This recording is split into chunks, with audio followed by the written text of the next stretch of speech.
going to start by looking at how we navigate between the myriad options we have, right? Given that we've said you have a degree of let's say, agency and authority to formulate your worldview and how you decide what your practice is. And we've seen that there are limits to that. Then the question is how, like, A, how do you navigate that? How do you make those decisions? And B, how do we form any kind of cohesive community given that you have different groups of people making different kinds of decisions? Okay? And where is this leading us? This is all leading us to say, when we encounter this system of practice called sneus, this modesty, or yeah, let's just stick with that for today. How have people made decisions historically? How are people making them today? And where do those sources come from? And what does that tell us about how people are making these decisions? So we're creeping closer and closer and closer to being able to do that.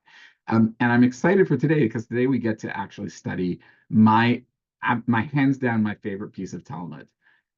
Which I think is just a really beautiful piece of text. It's possible that some of us have studied this together before, so it'll be a nice way to come back to that. We are on page 8 in the current source package, if you are following along, and we're going to look at text 14. Share screen. So this text in the Talmud comes from it's the volume of Talmud known as Chagiga, and Chagiga has to do with the Chag offerings, so the sacrifices that you would give on the different holidays. That's not what this text is about at all, as is often the case, but just so that people understand kind of where we are in the course of the Talmud. I'll give you just like a little bit of kind of like a background on where this text is going to go and what's happening. The rabbis here are going to, actually what I should do is stop the share. The rabbis here are going to enter into a conversation. Oh, just give me 1 second. The rabbis here are going to enter into a conversation about what is the nature of Torah? Right? What is Torah like? They're really curious, like on a conceptual level, and then they're going to ask the question of like, what's the upshot of it? Once we've decided what the Torah is like, what's the impact of that? And they're going to do it through a really, really beautiful midrash, actually like a very layered midrash, and they're going to do a lot of wordplay. So that's where we're at. So I think that's going to require us to kind of stop and go, and we'll get to ask questions about what the nature of Torah is and what impact does that have on your perspective, and where do you think the rabbis are going, and then we'll get to the really beautiful evidence.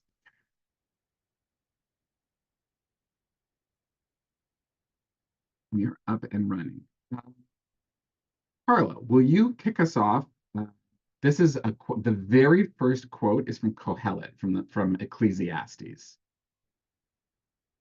Rabbi Elazar ben Azariah also opened and taught, the words of the wise are like goats, and those that are composed in collections are like well-fastened nails.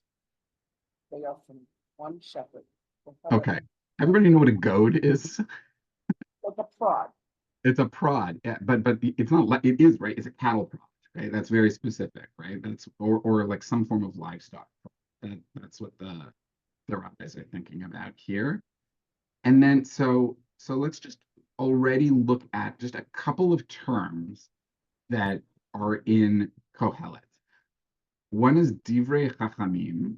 These are the words of the wise. So the rabbis are reading the Bible, and they see that the Bible refers to Divrei Chachamim. What do you think they're interested in with that phrase? You know, why do you think they kind of want to define that? Ask questions about it. The words of the wise. They mean wise words or words of wise men? I think the latter. Yeah, I think the latter. So they are referring to specific scholars, like Hela. But well, that's great. Hillel doesn't exist in the time of Ecclesiastes, right? Right, right. So when the Bible says the words of the wise, who are those wise people? They're probably just, oh, I should say, Ecclesiastes is wisdom literature, right? It's a form of biblical literature called wisdom literature, which is exactly what it sounds like. It's interested in like teaching you aphorisms, right? Proverbs is also wisdom literature. It's just interested in kind of conveying pithy concepts to you about the nature of like life and wisdom. So when Ecclesiastes says the words of the wise, they're probably just talking about smart people, right? Um, but when the rabbis hear that, they think, oh, they're talking about us, right? Now, the us doesn't exist yet, but that's why they're interested in it, right? That's why they're interested in it right off. What else could the words of the wise be?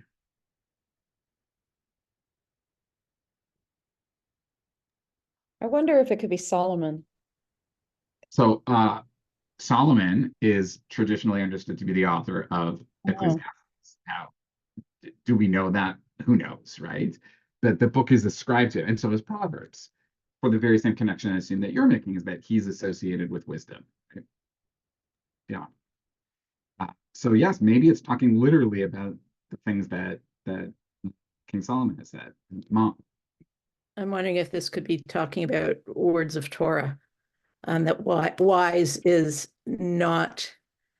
I mean, it would be blasphemous to suggest that it's men who wrote Torah. For them, I guess it would be blasphemous. Yeah. But certainly, you could understand wise to mean Torah. Yes. And this is a move that the rabbis make. They love kind of looking for those self-reinforcing ideas within Torah itself. Torah doesn't make any nowhere in Torah does the Torah make any claims about itself, right? Meaning the Torah doesn't say anything about itself. So the rabbis love looking for like these places in Tanakh where like maybe it can kind of be like a little bit self-referential in that way. And this is absolutely one of them where they look at Divrei Chachamim and they're like, oh, it's talking about Torah, right? Yeah, Danix. I wonder if, with apologies to Karen, to what Karen just said, I wonder if knowing or believing what we believe, which is that the Torah was not given by God, but written by men. Um, I wonder if the excuse me, I wonder if these words are words of the wise are referring to the rabbis themselves. Well, that's what they would like to that's exactly what they would like to think, right? Whenever the rabbis can kind of look in the Tanakh for antecedents for their authority, they love that. And it's always very subtle. They're never going to say like, oh, see over there in First Kings, it talks about us. I'm not going to do that because they can't do that. But they'll make these very subtle connections. And I think, Peter, you're right that this is one of them, that when they see the words of the wise, they think like, oh, this is like a bit of a wink at us being the rabbis. But that almost doesn't make sense given what they believe. Say In more. other, in other words, they believe that God wrote the Torah. Oh, yeah. I mean, it's a midrash, right? So there's lots of room to play. And I remember all Rabbi Elazar ben Azariah right here is doing is quoting Tanakh. He hasn't even said anything yet. He's just quoting it. And this is often how a midrash would start, right? The rabbi would stand up and would quote and then would like launch into it, which is kind of not too dissimilar from how many rabbis preach today. Okay, so that's the word, that's Divrei Chachamim. And then there's this other concept that Kohelet is talking about, which is Ba'alei Asifot, those that are composed in collections.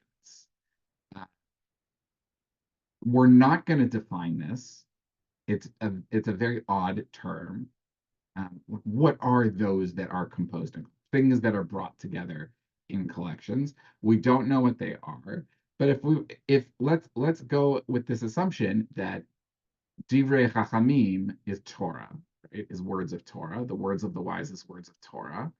Then if we have a parallel over here on the other side, what is Baalei Asifot? It's also like words of Torah. So one way of looking at this is that the rabbis are going to read Ecclesiastes here to be talking about Torah, right?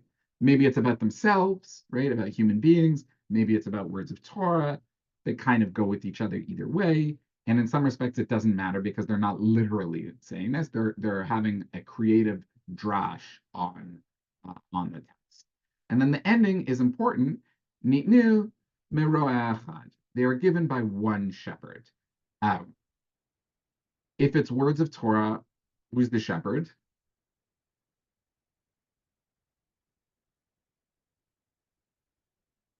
God, Yeah, God, definitely.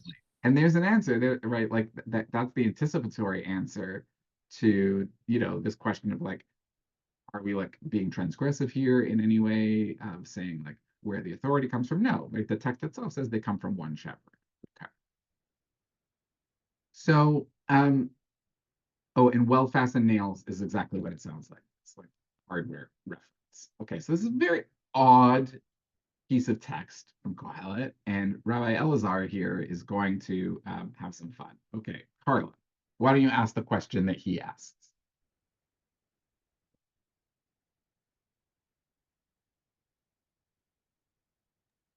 why are matters of Torah compared to a goat?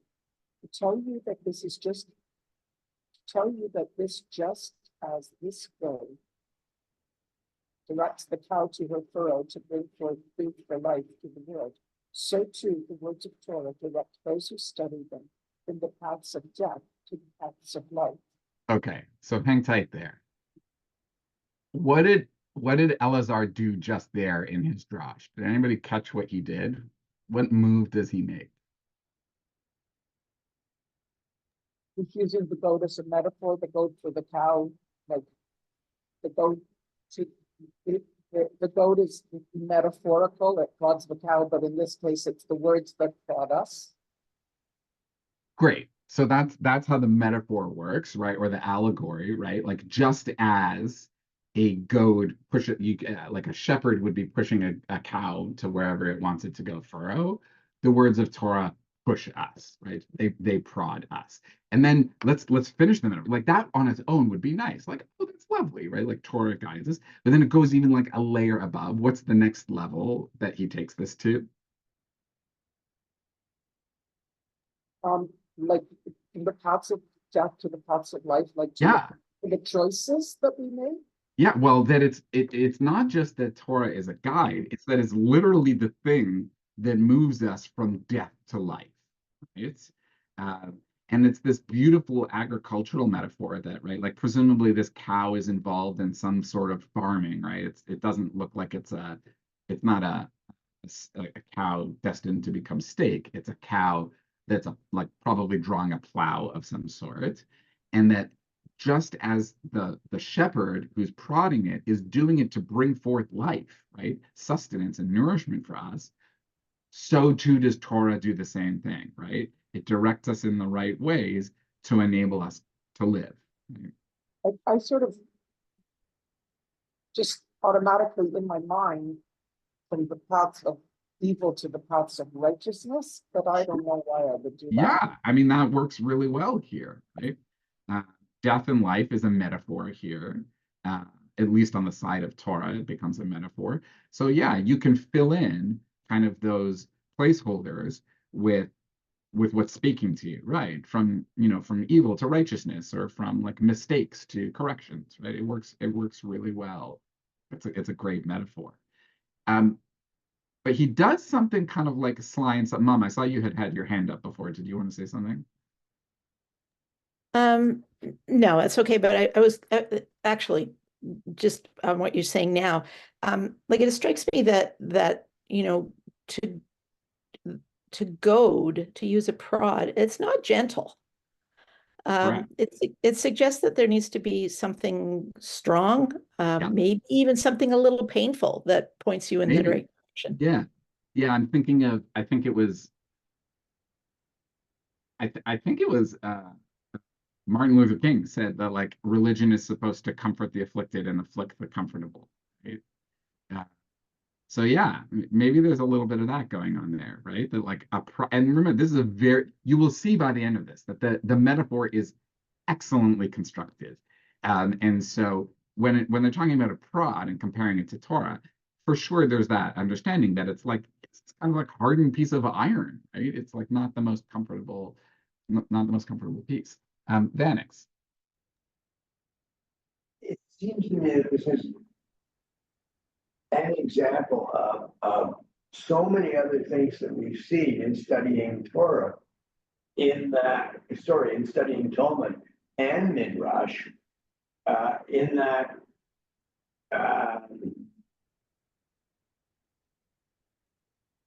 that the study of Torah is, well, Talmud Torah Keneged Kalam, right? The study of Torah is paramount in every aspect of the rabbi's life.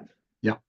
Deliberately said that because, you know, there are those who, and what the rabbis are saying in many instances is without Torah, there is no light. Yeah, and that's the kind of upshot of this metaphor is like choose the path of life, right? Yeah. And you're right that we see like this the thread that extends through the whole Gemara and through like all of rabbinic literature of wanting to elevate the study of Torah, both capital T and lowercase t, to the highest degree. How does Elazar do that? Not in terms of the content of his words, but literally in giving us this drash. Did anybody catch how he does that? He makes a very subtle and sneaky move.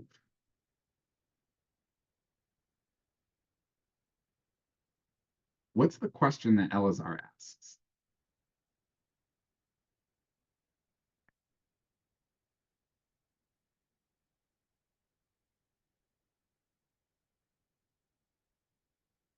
Right at the top, he asks, why are matters of Torah compared to a goad? Right. That's his question. That's his question. Do you have any questions about his question? Nails, why nails? Oh, yeah, we'll get to nails. Don't worry. Let's stick with goads right now. Yeah, Mom. He's defining words of the wise. You know, very specifically, he's gone from this sort of general words of the wise to actually matters of Torah. Yeah. Look what he does. He quotes Kohelet, and then his question is, why are matters of Torah compared to a goad? But matters of Torah aren't compared to a goad, right? When you read Kohelet, it's not compared to a goad. It's this general divrei chachamim, and here divrei means words, right? And then he says, lama nimshalu divrei Torah ledarban. Why is there a comparison between divrei Torah, right? Words of Torah or matters of Torah. So he just, without even telling you that he's doing it, just, you know, that's how, whoa, he reads divrei chachamim as divrei Torah, which is exactly, Peter, what you're talking about, is there is this kind of very subtle, it's very creative, and it's accepted here. Like if we hadn't pointed it out, you probably just would have accepted it because that we all know that that's what the rabbis are interested in doing. But the midrash works very like almost sneakily in that way. Okay, so we pointed out something about the goat. Another interesting little note in here that was backwards. Is from the paths of death to the paths of life. Well, it's usually the other way around, life and then death, not death and then life. It would be interesting to look in the Tanakh to see how Mavet and Chaim show up. Generally, the principle is to end on a positive. The rabbis prefer ending on a positive than on a negative. And here, that's the whole point, right? Is to move you away from death towards life. It wouldn't make sense for it to be flipped. It would erode the point that they're trying to make. So we pointed out that a goad is hard and firm. There's something else about a goad that, listen, I assume many of us don't have a whole lot of experience in agriculture, and I didn't know this until I read this text the first time. But the other thing that the rabbis find interesting about a goad is that it's meant to keep the livestock on one specific path, right? It's not meant to kind of like move you around. It's meant to be like the track that guides you, right? That you use to push the cattle or the livestock in one direction. And that's how it works to say it moves you from the paths of death to the paths of life. But it is portable, right? It conceivably you could move it and put it on another path, right? Like you could use it to go in any direction. It happens to be designed to go in one direction, but you could point the cows in another direction. And that's an interesting challenge for the rabbis, which explains their next question. So Carla, why don't we finish out with the goad and then we'll go on to the nails. So let's do if this is so. If this is so, you could also say, just as this goat is movable, so too are matters of Torah movable. Okay. So let's pause there. That's the piece about it could put you in a different direction. What's the challenge the rabbis are having here? Why do they do if this is so? Like whenever you see if this is so, you know they're raising a challenge, right? A potential challenge to the text. Yeah, Vanix. Just a question. Did the rabbis interpret Torah? No, did they think that Torah was interpretable? In the way that we study Torah, and we go off on various tangents when we're studying Torah and all that kind of stuff. That's a great meta question. Hang on to it. I think that this Gemara is actually going to address that. Let's stick with goads, and then we'll get there. What's the challenge? Like the rabbis are assuming that there's a problem. Yeah, Carla. Is it that too much choice is left up to the interpreter or to the reader? And I think that's it, right? Once you've said that I've got this device that can move you in different directions, the rabbis say, well, wait a minute. Just as I can move the goat, I can. It's not fixed, right? If we're using this metaphor, then you could say, well, like Torah can lead you in any direction you want, right? So that's actually kind of like obliquely getting at Peter, your point, right? Is saying like, well, hang on here. I like the idea that Torah can move us, but it can't move us anywhere. Right? Like there has to be some form of specific path. so you prod the cow, you're aiming for him to go to a specific furrow, but he takes a few steps too far or something. Yeah, exactly. And now the metaphor, now the rabbis have raised a challenge to the metaphor. So now they're going to move on to the next piece, right? Now we already know where the whole text is going to go because he's already quoted the text from Kohelet. And now he said like, okay, the prod is a nice, or the goad is a nice metaphor, but it's insufficient, right? Because there's a gap in it. So now we get the next one, nails. Okay, so let's read about nails. Mom, will you read thus the verse says? Thus the verse states nails. If this Okay, is stop. I guess we should have just done that. How does nails answer the problem? once you put a nail in, it stays put. Great, good. Okay. That now we've solved the problem. Right now we said like, oh, that's why we have the text Torah compared to nails, because it actually like puts you in place and like is the foundation of your whole life and like holds it, right? It's a great construction metaphor. It works perfect. But there's a problem with nails also for the rabbis. And if they don't have galvanized steel, right? They're working with iron. And iron's great, but like It rusts. it rusts. And also, just think visually, what happens when you hammer a nail into a You piece of create wood? a hole. Don't everybody get out of your heads. Just visually, what happens when you hammer a nail? Where does it go? Inside something, it just kind of disappears except for the head of it. It just disappears. You don't really see it anymore. So that's now we've poked a hole in that metaphor, right? Like calling the Torah a nail helps. It's like, okay, fine. You have a problem with it being movable, it's fixed, right? It doesn't move at all. But now I have a new problem.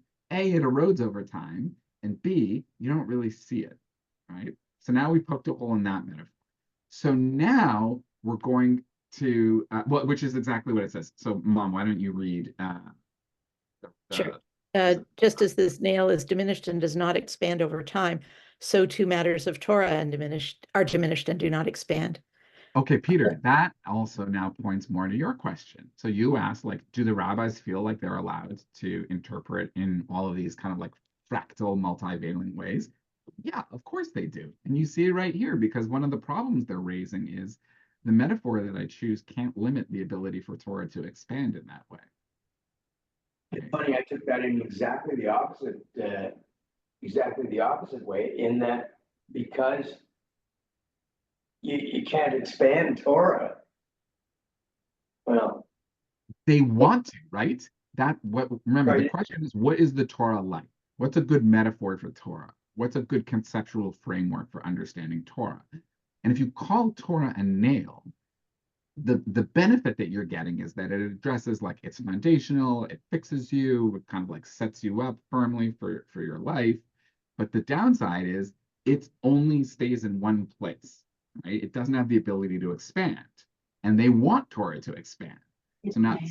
So they've told us now why calling the Torah a nail isn't perfect. Dawn. Okay. Isn't a better metaphor the tree? Okay. Because oh, should All I right. stop? Well, you get to finish the drash. Okay. Oh, should I you finish, stop? yeah, finish us off. Okay, I'll finish you off. Where is it?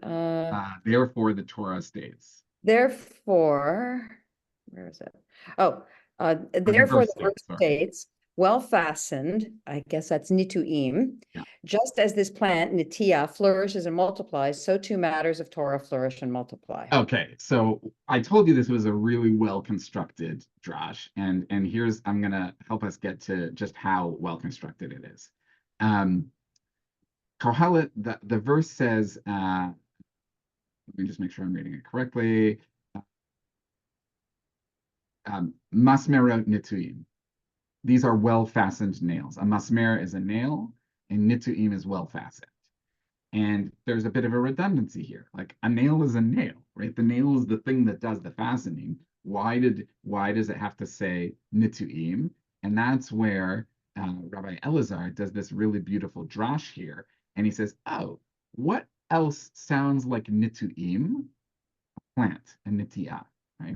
Very similar, spelled with the same letters. And he says, that's to teach us, John, exactly what your point was. Like, you like the image of the tree, which we know Torah is compared to all the time. And, he hits us over the head a little bit with the metaphor, but he says it's explicit. A plant flourishes and multiplies. So too do matters of Torah flourish and multiply. Yeah. Can I also just add one more thing that I was thinking, because I didn't get a chance to finish?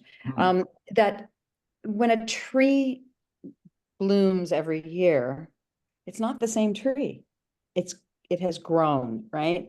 So depending, if you plant the tree in decade 1, by decade 4, times have changed, the tree has changed, and you need to add to whatever that tree. I'm beating the metaphor to death here. No, but it works so well, and like we kind of just accept it, like, oh yeah, it's Chaim Hila Machazikimba, right? The Torah is a tree of life. Like, synagogues are named that, right? Books are named that. It's emblazoned everywhere. But when you actually stop and say, like, oh, why does that metaphor work so well? Okay. So, so now we've dealt with the first half of the comparison, right? The Divrei Chachamim, right? Which Rabbi Elazar understands to explicitly mean Torah, and he's taken us on this beautiful journey where we've kind of like explored what the nature of Torah is, and we've landed in, listen, Torah has to be grounded and rooted. It can't be anything, or let's say the enterprise of studying Torah can't just be anything, but it also has to have the ability to flourish and expand and grow and respond to its environment and become something more than it was at the beginning. And is there any possible better metaphor for that than a plant or a tree? That's where it comes from. Phoenix, you still have your hands up, and then let's go to Mom. It's me, Jesse. Yeah. I don't know if I'm missing something here, but I always believe that part of the study of Torah is to interpret it so that it applies to me in my time. I mean, obviously, what went on in Torah in that day doesn't apply in any generation thereafter, because there's advances made and things change and people change. Interpretation has to be the heart of studying Torah. If we look at it literally, then quite frankly, it doesn't apply to me at all. Yeah, I think that's what Elazar is saying right here. He's navigating exactly that tension between the license to interpret and the need to have it still rooted in its source. Yeah, that's it. Now, again, and listen, we'll get there, right? To like the question that hasn't been asked is like, well, how much, right? Like, how far can you go? How far can you push it? We'll get there. It's going there. But I think he is kind of clued in on that like it's a tree for a reason, because it's rooted and grounded. And if you take it out of its roots, it dies. And that's very intentional, right? Like it's more than just a nice metaphor, right? Like it's actually the perfect encapsulation of describing what it means to engage in the process of Torah study and interpretation.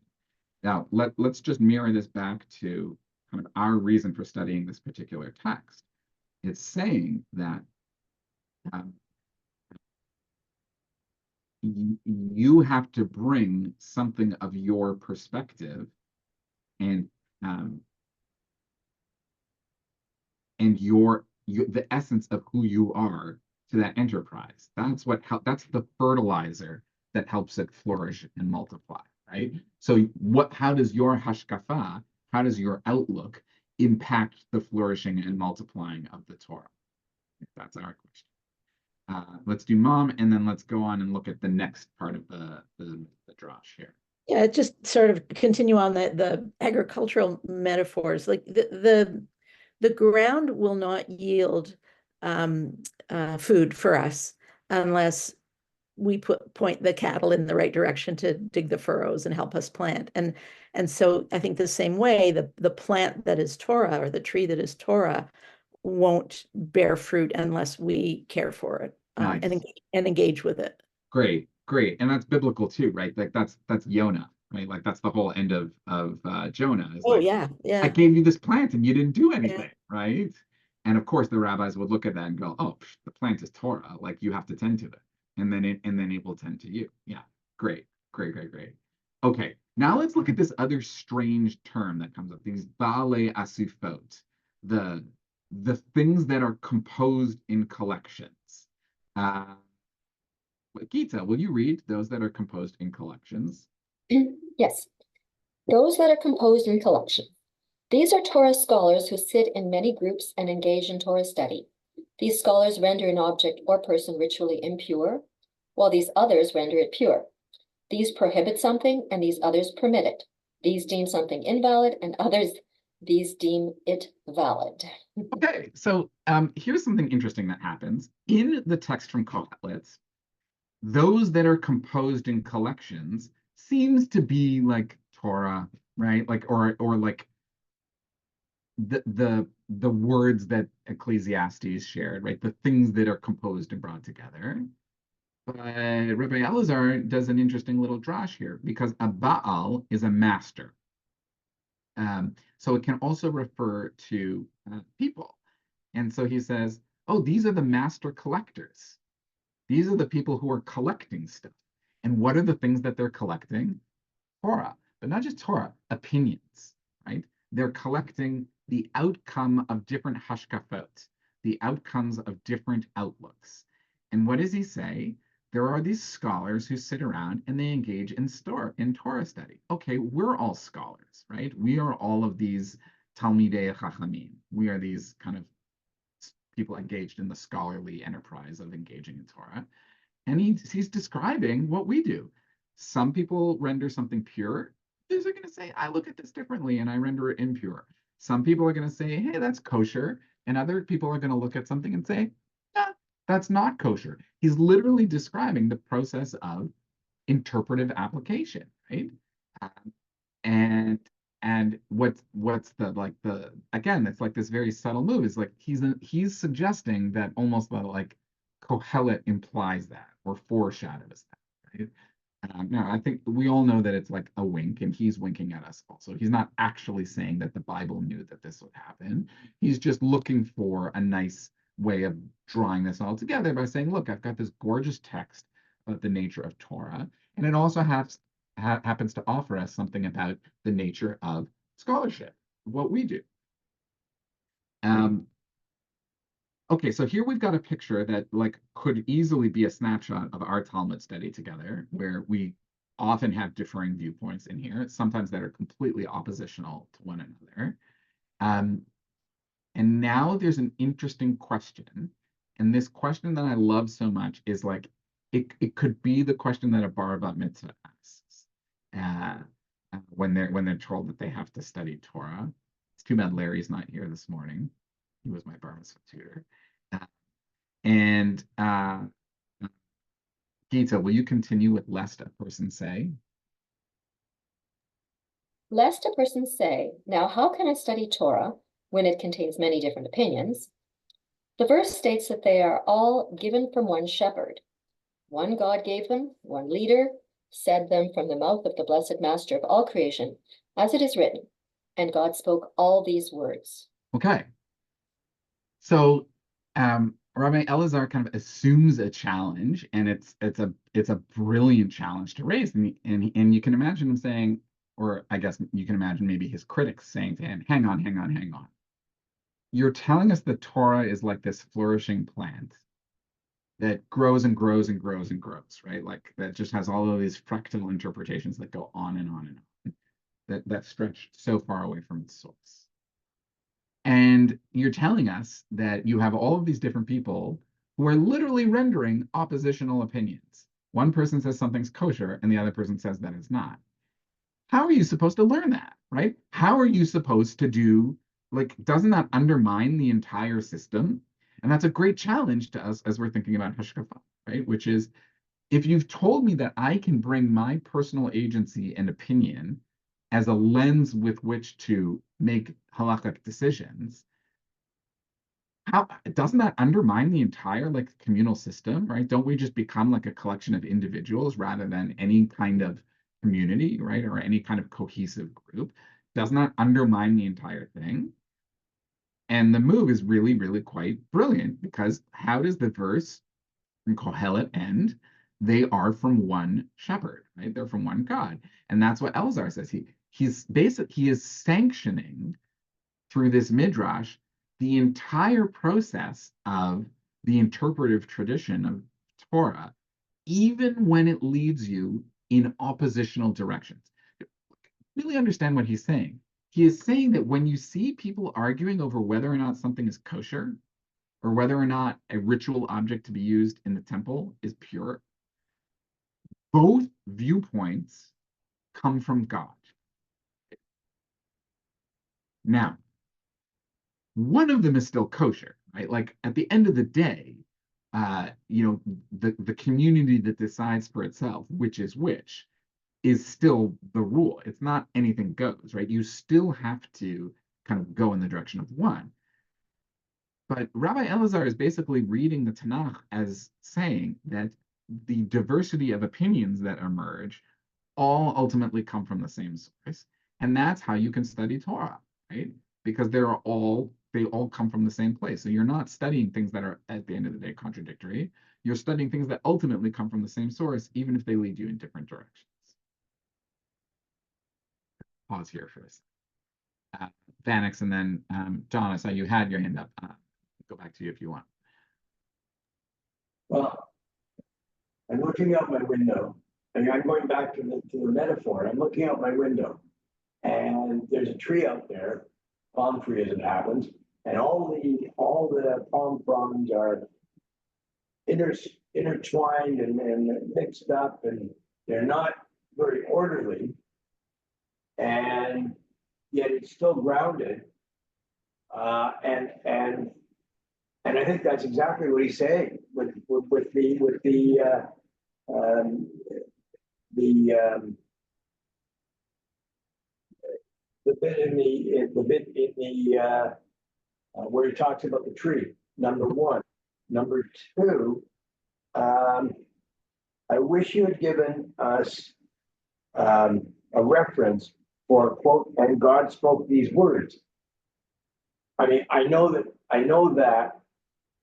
that phrase appears many times in Torah, but it would be nice to know specific. Sorry. So let's just talk about the move that he's making with this particular pasuk. It's why is he choosing? Do people notice why this one? Why is that right? There are many places where it's V'yidaber Hashem something something something, right? And God spoke. Why this one?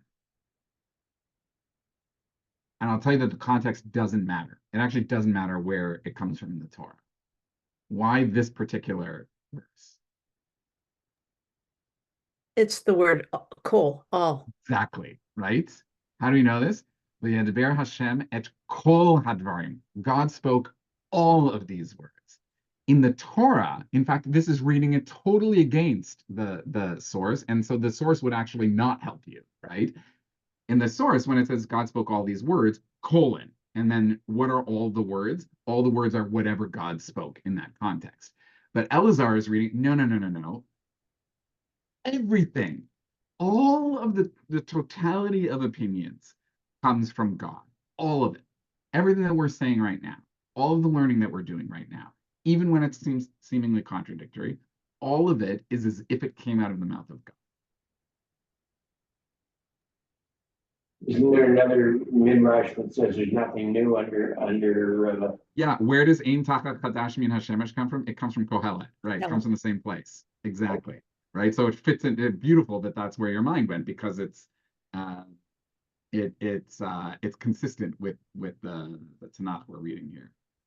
Mom, and then Don. Yeah, you started out this morning talking about, where are the boundaries, right? And that kind of is raised for me in this part. And I'm trying to, as we've been talking, I'm trying to sort of figure it out. So I'm thinking of the concept of Mamlochet L'Shem Shemaim, that all of these arguments are for the sake of that would be a war for the sake of God. Let's Machloket L'Shem Shemaim. Yeah. All right.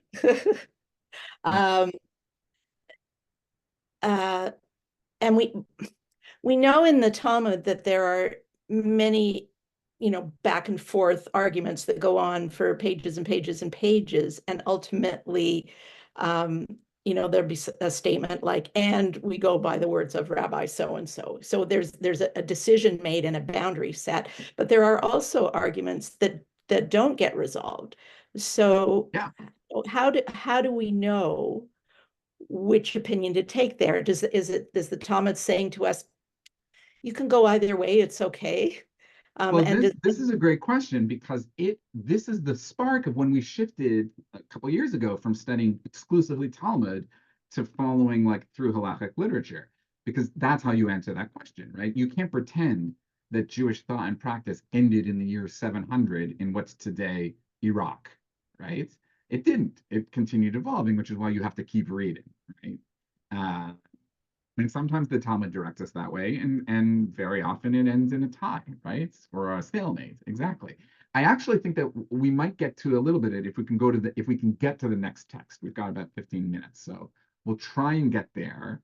John, you can go ahead, and then we'll finish up this Gemara. Very quickly. I was thinking very much along the lines of Karen, so she just kind of beat me to the punch. But if this idea that all of our ideas they come from God and they all carry weight, then we should accept what other people follow without the judgment that Judaism or sects of Judaism, I like this post-denominational idea, but we still have judgment, right? Yeah. As a woman, I feel that every single time I get up on the bima, and I've had people you don't even want to know. I'm sure Stephanie's had it too. But this idea that we are judged for our ideas, who we follow, how we follow, our hashkafa. Yeah. And that's a challenge that I don't know how Judaism has ever been able to square that circle. Well, far be it for me to say that like it used to be much better than it is, but I think the text is certainly setting. This is why this is I said this is one of my favorite texts in the Gemara because of the vision that it sets for how do you deal with like that kind of polarization or judgmentalism. So let me read the ending here, right? Once you've established that um that the full range of scholarship can be understood as coming, and interpretation can be understood as coming from God. Now, of course, like he's not saying it, but there's fences here, right? Obviously. But within that broad tent that everything is comes from God, what is that? There's an ethic, right? There's an ethic that it compels us to, meaning that has to inform your behavior, which Don, I think is what you're pointing to. And this is what it says. He says, so to you, make your ears like a funnel. And the word in Hebrew for a funnel here is afar let's get this one. Hold on. Afar keset, which is a hopper, a grain hopper, right? We're sticking in the agricultural metaphor, right? The thing on the back of the tractor that collects all of the wheat, right? All of the Torah. Make your ears like a funnel, right? Wide on one end and narrow on the other to bring everything in, and acquire for yourself a listening heart or an understanding heart. It's just a gorgeous idea, right? That you have to both open your ears to let in all of these opinions and not just hear them, right? But then you actually have to internalize them somehow, right? You have to acquire, it's just such a gorgeous metaphor. Kanelecha lev mevin lishmoa, an understanding heart that can listen and hear both the statements of those who say something is impure and the statements of those who say something's pure. Those who say that something's prohibited and those who say that something's permitted. Those who say that something is treif and those who say that something is kosher. It's just such like a remarkable text that because, Don, I think it's actually saying, you get to say, like, no, I need my egalitarian community, and that's a line for me. Right? An approach to Torah study that doesn't permit women to study is treif for you. It is outside the bounds. And the beauty of this text is, yeah, you're allowed to do that. You can, it absolutely creates room for you from your position of scholarship to say, this is what's kosher and this is what's not. Yes, but everybody still has to, at the very least, listen and understand what the other opinion is. Yeah. Oh, and we mess this up, right? It's such an ideal. And it's like, oh, we mess this up all the time. But it's like, it's so deeply encoded in the tradition, right? It's, and the beauty of this is this is when you get to the end of this that says like, you should listen to other people's opinions, which is basically what it's saying. It's not just a throwaway nice aphorism for the sake of being nice to people, right? We see like this idea, this value, this ethic actually emerges directly from the argument as to what Torah is like. It's not just a nice liberal idea. It is fundamentally coming from how we've answered the question, what is Torah like? Which is why it's so important to me. Which is what, like, for me, this is just like such a universal principle of Jewish life. Because it's not just like a nice thing that I picked up in the age of the Enlightenment. It is directly emerging from Torah and the nature of Torah. I love that. Yeah. I do. I love that. It seems it's far easier for the progressive person to be less judgmental of the person who's wearing the sheitel than it is for the. I'll add to our progressive friends, out protesting. Well, yes. I'm not saying for everything. I'm talking about yeah. I think humans are equally judgmental, and that it knows very little ideological bounds. And I think that's why Rabbi Elazar is teaching this, because he knows that that's not the case, that people fight and argue divisively all the time. And we could look at tons of stories from the Gemara who are much less tolerant for these opinions. Okay, so my favorite piece of Talmud. We've all, any chance to get to study this is beautiful. I'll say just one more thing, because I can't study this and not think this. I studied this as part of my rabbinic thesis. My rabbinical advisor, my thesis advisor was Dr. Rabbi Aaron Pankins, Zichrono Livracha, who died just before he was supposed to ordain me. And what I didn't know when I studied this text with him is that this was also one of his favorite texts. And he didn't tell me because he wanted me to be able to like encounter it and learn it on my own without kind of like trying to like emulate his opinion, which I thought was just such like a beautiful model of uh, leadership and of teaching and of discipleship. So I think of him always when I study this text. Okay, let's shift. Let's look at a text by the Maharal of Prague. We're going to start this in 5 minutes just because I want to give everybody a teaser of it. And don't worry, we'll come back to it next week. Who's the Maharal of Prague? If you've heard of him before, it's probably because he's associated with the golem. He is the rabbi who created the golem, the inanimate, animate kind of Jewish defensive robot. His name is Yehuda Lo ben Betzalel.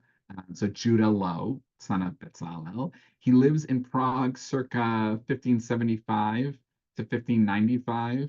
I don't know, he lives later than 1595. I don't know a date written down. So he lives in Prague at the end of the 16th century, and he writes a text. The text we're going to look at here is called Be'er Hagola, which means the well of exile. And this text is it's basically him explaining different stories from the Talmud and Midrash. And it's mainly a response to some interpretations from an Italian rabbi who he disagrees with. So already, we're engaged in like this process of dispute. So this is the text he reads. And I'm just going to read us through this just to get us started in our last 5 minutes, and then we'll pick it back up next week.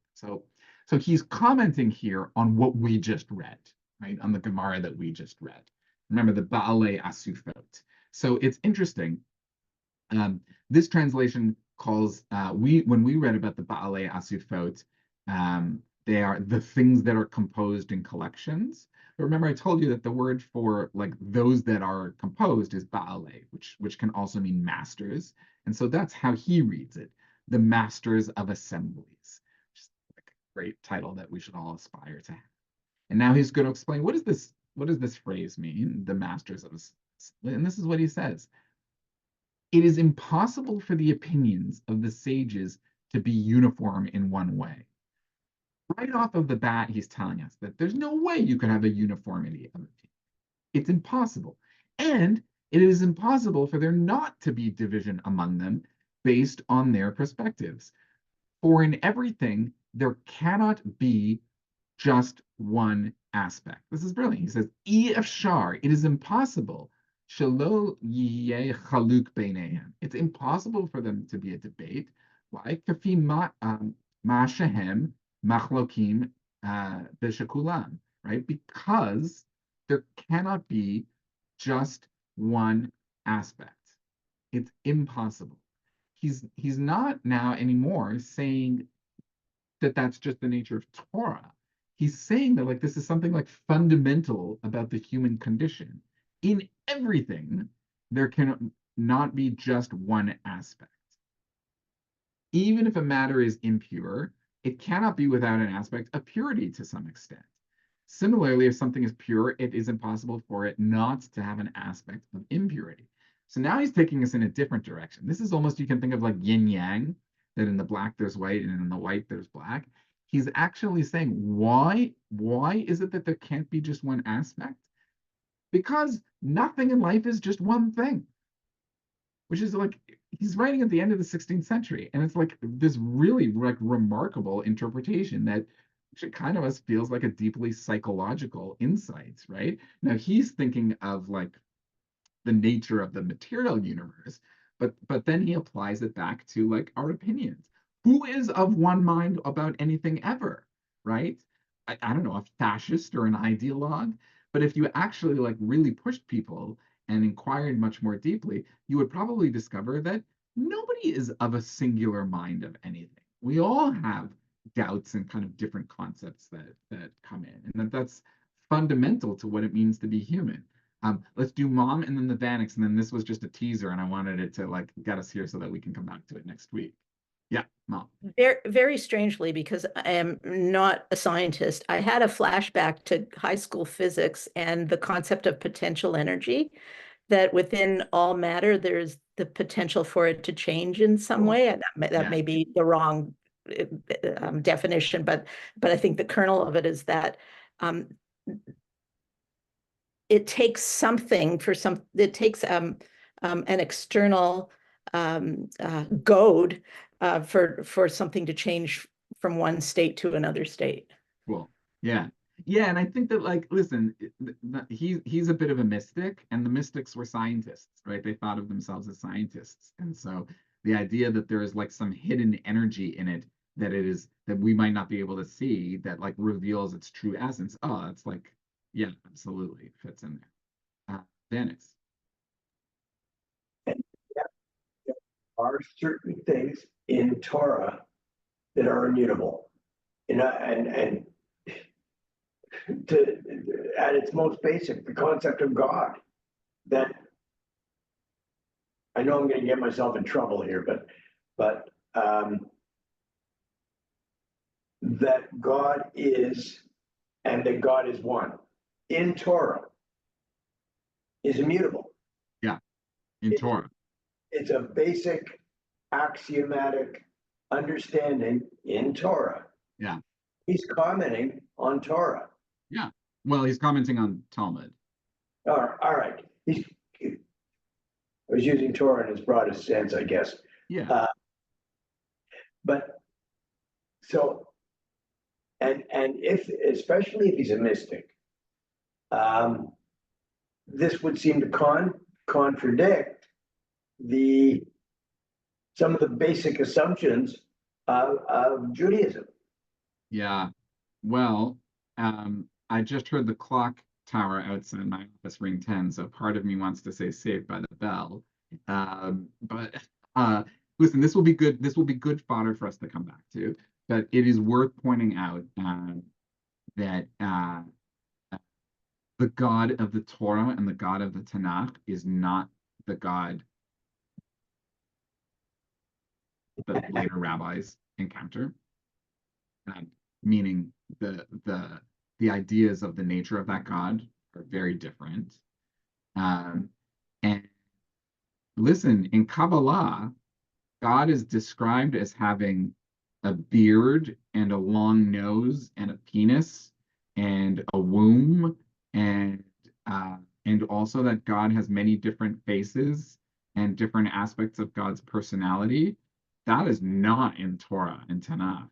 Now, once you start saying, as some of the Kabbalists and certainly like the Hasids later do, that everything is God, right? This is like, we're going to jump from Kabbalah to Hasidism here, but we'll come back to him. But like when the Hasids read the text that we say at the end of Aleinu, right? Bayom hahu, yihi Adonai echad. Oh no, sorry, that's wrong. Ein Od, right at the end of the middle section of the Aleinu, when we say Ein Od, like there's nothing else. The Hasids, using Kabbalah, read Ein Od, there's nothing else. They read that literally, meaning there's literally nothing else other than God. Meaning everything is God. Everything. This is panentheism, is the Greek term for this.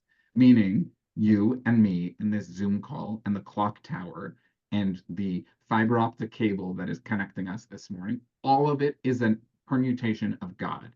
That's not in the Tanakh, right? It's nowhere near in the Tanakh, that idea. But they read that idea. So it's not contradictory. And I think that's kind of something that the Maharal is grappling with, right? Is that there's a fundamental unity that is sometimes invisible to us, right? And even within that unity, there is diversity, right? It's a great, little nugget for you to like wrestle with for the end of the day. And we'll pick back up and we'll come back to the start of the Maharal here. But I wanted to make sure that we at least cross the gap between the Talmud into the Maharal's commentary, just to see like how does this idea evolve over time. And it's great that we're all chewing on it and trying to poke holes in it, figure it all out. Okay. Great learning, great questions today, everybody. Shabbat shalom and see you next week. Thank you, Jesse. Thanks.